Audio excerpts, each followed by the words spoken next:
واقعہ یہ ہے کہ یہ عربی سے واقفیت ہونے کے باوجود ان کی عربی ہماری سمجھ میں نہیں آتی، کیونکہ ان کا لفظ و لہجہ یکسر مختلف ہے۔ قرآن حکیم کی زبان حجاز کے بادیہ نشینوں کی ہے، لہٰذا اگر تحقیق و تدبر کے قرآن کا حق ادا کرنا ہو تو جاہلیت کے زمانے کی، جاہلیت سے مراد یہ ہے کہ قرآن حکیم کے نزول اور رسول کریم صلی اللہ علیہ وآلہ وسلم کے اعلان نبوت سے پہلے کی شاعری عربیوں کی پڑھنا ضروری ہے۔ لغت نے ایک لفظ کی تحقیق کر کے بڑی گہرائیوں میں اتر کر جاہلی شاعری کے حوالے سے جتنے بھی استشہاد ہو سکتے تھے ان کو کھنگال کر قرآن میں مستعمل الفاظ کے مادوں کے مفہوم معین کر دیے گئے ہیں۔ اچھا، ایک عام قاری جو قرآن سے تذکر کرنا چاہتا ہے، یعنی ہدایت حاصل کرنا چاہتا ہے، صرف ہدایت، تو اس کو اس بکھیڑے میں پڑھنے کی کوئی ضرورت نہیں ہے۔ البتہ تدبر قرآن یعنی کہ غور و فکر تحقیق کے جب بات کی جاتی ہے تو جب تک کسی ایک لفظ کی اصل پوری طرح معلوم نہ کی جائے، یعنی اس کے بال کی کھال نہ اتار لی جائے، تو تحقیق کا حق ادا نہیں ہوتا۔ اس اعتبار سے جو شاعری تھی رسول کریم صلی اللہ علیہ وآلہ وسلم کی اعلان نبوت سے پہلے کی، اس کو سمجھنا تدبر قرآن کے لیے یقیناً ضروری ہے۔ اچھا، قرآن کے اسماء و صفات، قرآن حکیم کے اسماء صفات علامہ جلال الدین سیوطی رحمۃ اللہ علیہ اپنی شرح آفاق کتاب الاتقان فی علوم القرآن میں قرآن حکیم کے اسماء و صفات قرآن حکیم ہی سے لے کر 55 ناموں کی فہرست مرتب کی ہے۔ میں نے جب اس پر غور کیا تو اندازہ لگایا کہ وہ بھی کامل نہیں ہیں، جیسے کہ لفظ برہان ان فہرست میں شامل نہیں ہے۔ در حقیقت قرآن مجید کے صفات اس کے اور اس کی تاثیر کے لیے مختلف الفاظ کو جمع کیا جائے تو صرف 55 ہی نہیں، اس سے بھی زیادہ بن جائیں گے، لیکن میں نے ان کو 2 حصوں میں تقسیم کیا ہے۔ ایک تو وہ الفاظ ہیں جو مفرد کی حیثیت سے اور معرفہ کی شکل میں قرآن حکیم کے لیے وارد ہوئے ہیں، جبکہ کچھ صفات ہیں جو موصوف کے ساتھ آ رہی ہیں، جیسے قرآن مجید۔ قرآن مجید میں مجید قرآن کا نام نہیں ہے، در حقیقت یہ اس کی صفت ہے۔ اسی طرح اس کو القرآن المجید میں اگرچہ الف لام کے ساتھ المجید آتا ہے، لیکن چونکہ موصوف کے ساتھ آیا ہے لہذا یہ بھی صفت ہے۔ ٹھیک ہے جی۔ عربی گرامر سے اگر کوئی معمولی بھی واقفیت رکھتا ہے تو یہ اچھی طریقے سے جانتا ہے کہ قرآن مجید کے لیے جو الفاظ بطور اسم آئے ہیں ان میں اکثر و بیشتر وہ ہیں جن کے ساتھ لام تعریف لگا ہوا ہے۔ قرآن حکیم کے لیے، قرآن کے لیے اہم ترین نام جو اس کا امتیازی اور اختصاصی یعنی کہ ایکسکلوزیو نام ہے وہ ہے القرآن۔ میں بعد میں اس کی وضاحت کروں گا۔ اس کے بعد کثرت سے استعمال ہونے والا نام ہے الکتاب۔ قرآن کی اصل حقیقت پر روشنی ڈالنے والا اہم ترین نام ہے الذکر۔ قرآن مجید کی افادیت کے لیے سب سے جامع نام ہے الہدیٰ۔ قرآن مجید کی نوعیت اور حیثیت کے اعتبار سے اہم ترین نام ہے النور۔ قرآن مجید کی انتہائی اہم شان جو ایک لفظ کے طور پہ آئی ہے الفرقان۔ الفرقان کے معنی ہے حق و باطل میں فرق کر دینے والی شے، یعنی دودھ کا دودھ اور پانی کا پانی جدا کر دینے والی شے۔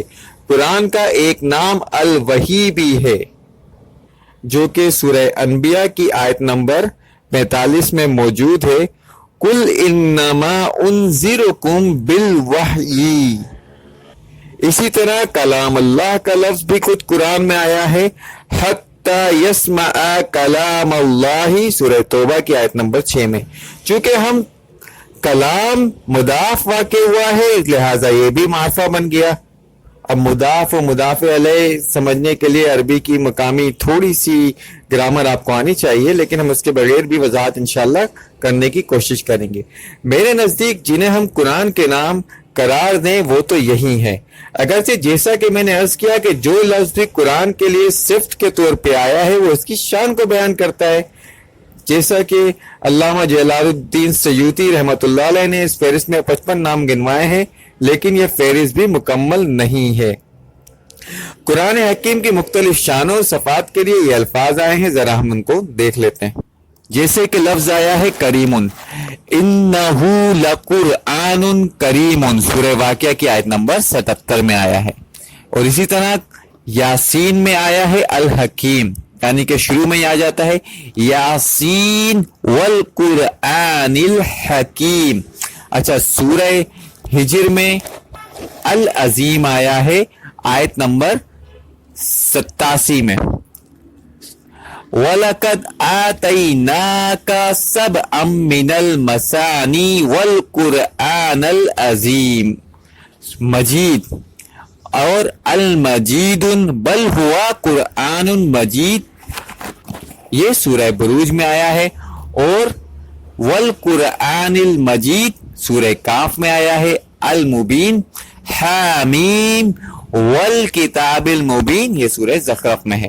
اچھا، رحمتم بھی ہے، یہ کہاں ہے جی؟ سورہ یونس کی آیت نمبر 57 میں، ہدی و رحمت للمؤمنین۔ اسی طرح سورہ زخرف کی آیت نمبر 4 میں علی بھی آیا ہے، وَإِنَّهُ فِي أُمِّ الْكِتَابِ لَدَيْنَا لَعَلِيٌّ حَكِيمٌ۔ اسی طرح بصائر جو سورہ انعام کی آیت نمبر 104 میں آیا ہے، قَدْ جَاءَكُمْ بَصَائِرُ مِن رَبِّكُمْ۔ اسی طرح سورہ حامیم سجدہ کی آیت نمبر 4 میں بشیرًا و نذیرا۔ اگر یہ الفاظ انبیاء کے لیے آتے ہیں، لیکن یہاں خود قرآن کے لیے بھی آئے ہیں۔ قرآن حکیم اپنی ذات میں فی نفسہ بشیر بھی ہے اور نذیر بھی ہے۔ بشیر کے معنی آپ جانتے ہیں بشارت دینے والا، خوشخبری دینے والا۔ نذیر کے معنی آپ جانتے ہیں یعنی کہ ڈرانے والا۔ اسی طرح بشرا آیا ہے سورہ نحل کی آیت نمبر 89 اور 102 میں، وَبُشْرَا لِلْمُسْلِمِينَ عزیز، یہ آیا ہے جی سورہ حامیم سجدہ کی آیت نمبر 13 میں، وَإِنَّهُ لَكِتَابٌ عَزِيزٌ بَلَاغٌ، سورہ ابراہیم کی آیت نمبر 52 میں آیا ہے هَذَا بَلَاغٌ لِلنَّاسِ۔ اچھا جی، بیان، هَذَا بَيَانٌ لِلنَّاسِ آل عمران میں ایک آیت نمبر 138 میں آیا ہے۔ اسی طرح موعظۃ، اسی طرح شفاء، قَدْ جَاءَتْكُم مَوْعِظَةٌ مِّن رَّبِّكُمْ وَشِفَاءٌ لِّمَا فِي الصُّدُورِ جو سورہ یونس کی آیت نمبر 57 میں آیا ہے۔ اسی طرح احسن القصص، یعنی کہ یہ آیا ہے سورہ یوسف میں، نحن نقص علیک احسن القصص۔ اسی طرح جی احسن الحدیث آیا ہے جو آیا ہے آپ کا سورہ زمر کے اندر، اللہ نزل احسن الحدیث کتابا متشابہا مثانی۔ اسی طرح مبارکن آیا ہے جو سورہ سعد کی آیت نمبر 29 میں آیا ہے، کتاب انزلناہ الیک مبارک۔ اسی طرح مصدقن آیا ہے، مہین آیا ہے سورہ مائدہ کی آیت نمبر 48 میں، مصدقا لما بین یدیہ من الکتاب ومہیمنا علیہ۔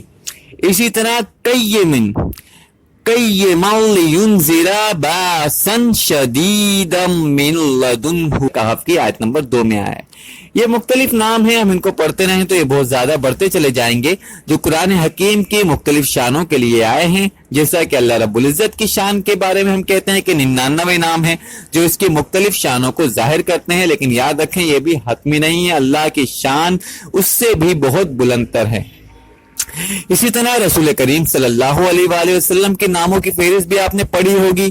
آپ صلی اللہ علیہ وآلہ وسلم کی مختلف شانیں ہیں، اسی کے اعتبار سے آپ بشیر بھی ہیں، آپ نذیر بھی ہیں، آپ ہادی بھی ہیں، آپ معلم بھی ہیں، آپ رؤوف بھی ہیں، اور آپ رحمت للعالمین بھی ہیں۔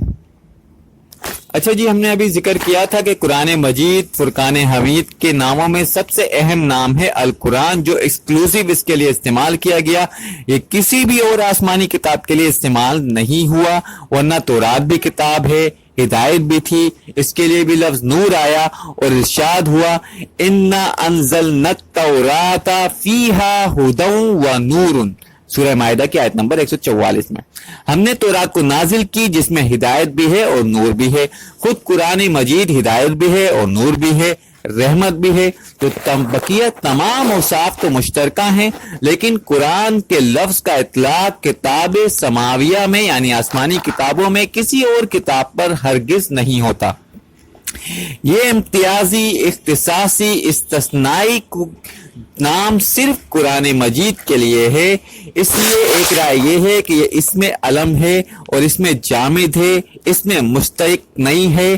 اللہ تعالیٰ کے نام اللہ کے بارے میں بھی ایک رائے ہے کہ یہ اس میں ذات ہے، اس میں علم ہے، اس میں جامد ہے، مشتقق نہیں ہے، یہ کسی اور مادے سے نکلا ہوا نہیں ہے، جبکہ یہ ایک رائے ہے کہ یہ بھی صفت ہے، جیسے اللہ تعالیٰ کے دوسرے صفاتی نام ہے، جیسے علیمون اللہ کی صفت ہے، العلیم، رحیم صفت ہے، الرحیم۔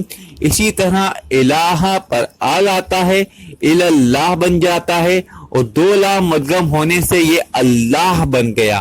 اور دوسری رائے ہے جو معاملہ لفظ اللہ کے بارے میں اختلافی ہے، یعنی کہ وہی لفظ قرآن کے بارے میں بھی ہے۔ ایک رائے یہ ہے کہ اس میں جامد اور اس میں علم کا اس کے ساتھ کوئی اور مادہ نہیں، جبکہ دوسری رائے یہ ہے کہ یہ اس میں مشتق ہے، لیکن پھر اس مادے کی تعین میں بھی اختلاف ہے۔ ایک رائے کے مطابق اس کا مادہ کرن ہے، یعنی قرآن میں جو نون ہے وہ بھی حرف اصلی ہے۔ دوسری رائے کے مطابق اس کا مادہ کاف را حمزہ ہے، یہ گویا محموز ہے۔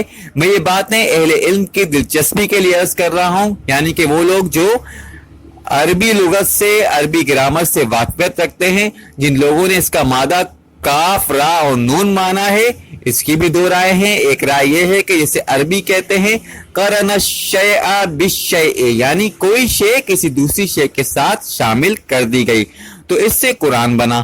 اللہ تعالیٰ کی آیت، اللہ تعالیٰ کا کلام جو وقتاً فوقتاً نازل ہوا، اس کو جب جمع کر دیا گیا تو وہ قرآن بن گیا۔ امام اشعری بھی اس رائے کے قائل ہیں، جبکہ ایک رائے امام فرا کی ہے جو لغت کے بہت بڑے امام ہیں کہ یہ قرینہ اور قرائن سے بنا ہے۔ قرائن کچھ چیزوں کے آثار ہوتے ہیں۔ قرآن مجید کی آیات چونکہ ایک دوسرے سے متشابہ ہیں، جیسے کہ سورہ زمر میں قرآن مجید کی یہ صفت وارد ہوئی ہے کتابم متشابہم مثانی، اس اعتبار سے یہ آیات قرآن ہے، چنانچہ قرینے سے قرآن بن گیا۔ جو لوگ کہتے ہیں اس کا مادہ کاف را حمزہ ہے، وہ قرآن کو مصدر مانتے ہیں۔ قرأ یقرأ قرأن و قراءتن و قرآن، یہ اگرچہ مصدر کا معروف وزن تو نہیں ہے، لیکن اس کی مثالیں عربی میں موجود ہیں، جیسے رجع سے رجحان، غفرا سے غفران، اس کے مادے میں نون شامل نہیں، تو جسے غفران اور رجحان مصدر ہیں، ایسے ہی قرأ سے مصدر قرآن بن گیا، یعنی پڑھنا، اور مصدر بعض اوقات مفعول کا مفہوم دے رہا ہوتا ہے، تو قرآن کا مفہوم ہوگا پڑھی جانے والی شے، پڑھی گئی شے۔ قرأ میں جمع کرنے کا مفہوم ہے۔ عرب کہتے ہیں کہ قرأت الماء فی الحوض، میں نے حوض کے اندر پانی جمع کر لیا، اسی سے قریہ بنا، یعنی ایسی جگہ جہاں لوگ ہیں۔ گویا قرآن کا مطلب ہے اللہ رب العزت کا کلام جہاں جمع کر دیا گیا، تمام آیات جب جمع کر لی گئیں تو یہ قرآن بن گیا۔ جیسے قریہ وہ جگہ ہے جہاں لوگ آباد ہو جائیں، مل جل کر رہ رہے ہوں، تو جمع کرنے کا مفہوم قرأ میں بھی اور قرن میں بھی، یہ دونوں مادے ایک دوسرے سے بہت قریب ہیں۔ بہرحال یہ صرف الفاظ کی لغوی بحث ہے، ہم اس کو یہیں پر اکتفا کرتے ہیں۔ اب ہم بات کریں گے اس کے اسلوب کلام کی۔ قرآن مجید نے شد و مد کے ساتھ جس بات کی نفی کی ہے وہ یہ ہے کہ یہ شعر نہیں ہے، جیسے کہ سورہ یاسین کی آیت نمبر 69 یعنی کہ 69 میں ہے وَمَا عَلَّمْنَاهُ الشِّعْرَ وَمَا يَنبَغِي لَهُ، ہم نے اپنے رسول کو شعر نہیں سکھایا، نہ ان کی یہ شایان شان ہے۔